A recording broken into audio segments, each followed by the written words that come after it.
السلام علیکم ورحمۃ اللہ۔ اعوذ باللہ من الشیطان الرجیم، بسم اللہ الرحمن الرحیم، الحمد للہ رب العالمین، وصلی اللہ علی محمد وأہل بیتہ الطیبین الطاہرین۔ قال اللہ تعالی وَاعْتَصِمُوا بِحَبْلِ اللَّهِ جَمِيعًا وَلَا تَفَرَّقُوا، صدق اللہ العلی العظیم۔ اس وقت جو عراق کی صورتحال ہے اور ایک بہانہ بنا ہے کہ ہم لوگ یہاں آپس میں جمع ہو کر تبادل خیال کریں، یہ ایک طرح کی ہمارے لیے فرصت ہے اور غور اور فکر کرنے کا ایک موقع ہے۔ آپ تاریخ میں ہمیشہ دیکھتے آئیے، ہر وہ قوم جو کامیاب ہوئی ہے دو باتیں اس میں ضرور پائی جاتی ہیں، ایک بصیرت اور دوسرا اتحاد کے ساتھ کسی لائق رہبر کے پیچھے چلنا۔ اور الحمدللہ خداوند متعال نے شیعیان حیدر کرار کو ان دونوں نعمتوں سے نوازا ہے۔ صرف یہ بات اتنی ہے کہ ہم ان دونوں نعمتوں سے صحیح سے مستفید ہونے کی کوشش کریں، ہم دنیا کے ماحول کو سمجھیں اور 1400 سال سے جو ہمارے خلاف سازش ہوتی چلی آ رہی ہے اس کے اوپر غور کریں، دوبارہ وہ غلطیاں نہ کریں جو ہم پہلے کر چکے ہیں۔ ہم دیکھیں کہ کس طرح سے ہمیں توڑ کر ہمیں برباد کیا جاتا ہے۔ ہم غور کریں کہ پرانے زمانے میں، گزشتہ اتہاس میں کس طرح سے تقسیم کر کے اور اختلاف ڈال کر مسلمانوں کو ایک دوسرے سے الگ کر کے بڑی بڑی حکومتوں کو ان سے واپس لے لیا گیا۔ آپ اسپین کے حالات کا مطالعہ کریے، دوسری جگہوں کا جہاں پر مسلمانوں نے ایک طویل عرصے تک آ کر حکومت کی ہے وہاں کا مطالعہ کریے۔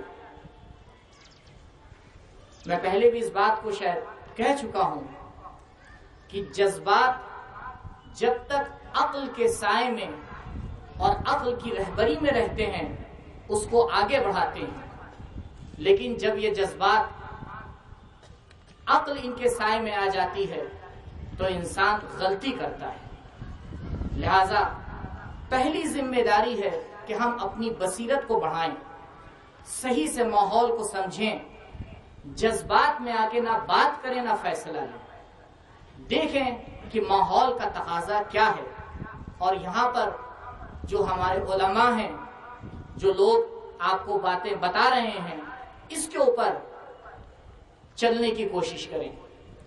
اور دوسری نعمت جو ایک لیڈرشپ اور ایک رہبریت ہے مراجع اعظام کی، ہمیشہ ان کے لیے دعا کریں اور ان کی باتوں کو سمجھنے کی کوشش کریں، کیونکہ یہ بزرگ افراد ان چیزوں کو دیکھتے ہیں جو ہم ایک وقت گزر جانے کے بعد، نتیجہ آنے کے بعد آ کے سمجھ پاتے ہیں۔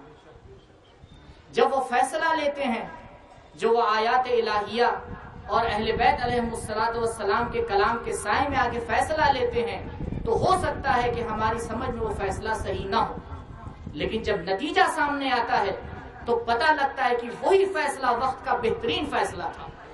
لیکن ہم کبھی اپنی ناسمجھی میں، کیونکہ ہماری سمجھ کے مطابق وہ فیصلہ نہیں ہوتا ہے، اس کی مخالفت کر کے قوم کا نقصان کر دیتے ہیں۔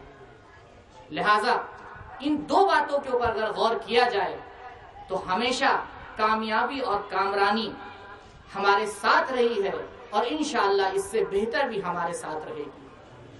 اپنی نماز میں، دعاؤں میں، شعبان کا مہینہ ہے، سب سے پہلے امت مسلمہ کے لیے دعا کریں، آخری امام کے ظہور کے لیے دعا کریں،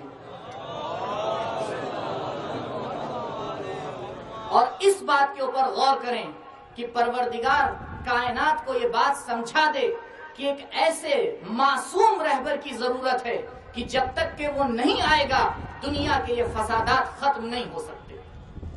اگر دنیا عدالت خواہی کو سمجھ جائے گی اور اس بات کے اوپر متفق ہو جائے گی کہ جب تک ایک عادل اور ایک معصوم رہنما ہمارے درمیان ظہور نہیں کرے گا تب تک یہ باتیں ہوتی رہیں گی۔ جب یہ دنیا سمجھ جائے گی، دنیا کے اندر یہ طلب بڑھے گی کہ ہمیں ایسے رہنما کی ضرورت ہے، تو انشاءاللہ خداوند متعال بھی ہمارے دعاؤں کو مستجاب کرے گا اور پردہ غیب سے اس نازنین کے ظہور کو جلد از جلد ہمارے سامنے منور فرمائے گا۔ پروردگارا، یہ دنیا اپنے تمام ہتھ کنڈوں کے ساتھ، دشمنان اسلام اپنے تمام مال و دولت کے ساتھ حق اور حقیقت کو مٹانے کی کوشش میں لگے ہوئے ہیں۔ پروردگارا، ہمیں اتنی سمجھ دے، ہمارے اندر اتنا اتحاد پیدا کر، ہمارے اندر اتنا عدالت کو چاہنے کی خواہش پیدا کر کہ ان تمام چیزوں کے ساتھ ہم یوسف زہرا کے ظہور کے لیے دعا کر سکیں۔ وآخر دعوانا ان الحمد للہ رب العالمین۔